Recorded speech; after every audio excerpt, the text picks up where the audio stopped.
سلام عرض میکنم خدمت همه دوستان عزیز. امید که جور و صحتمند باشید.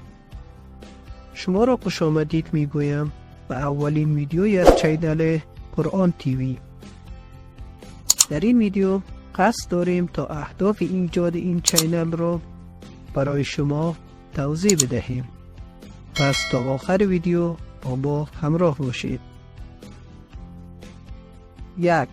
معرفی چهره ها. یکی از مهمترین هدف ایجاد این چینل معرفی نخبه های قرآنی کشور می باشد.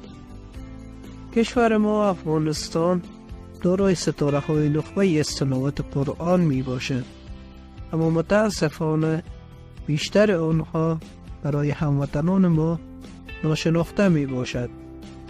پس به همین سبب تصمیم بر این شد تا این چینل رو با معرفی چهره های قرآنی و استفاده از تلاوت های ایشان ایجاد نماییم.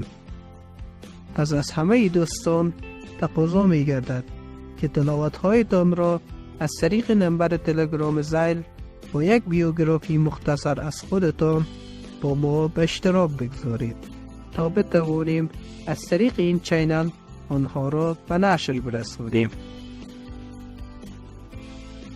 2. آموزش.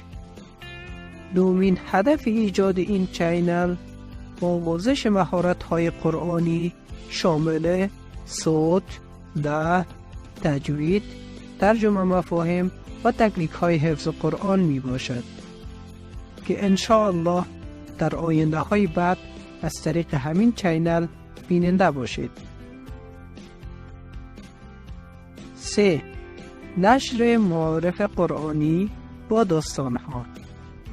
سومین هدف ایجاد این چینل نشر قصه های قرآنی و آموزه های قرآنی با اشاره به نکات تربیتی آن می باشد. پس اگر از این چینل خوشتان آمد، لطفاً برای حمایت ما چینل خودتان را لایک و سابسکرایب کنید تا ویدیوهای جدیدی که از این چینل به نشر می رسد شما بتوانید آن را بیننده باشید.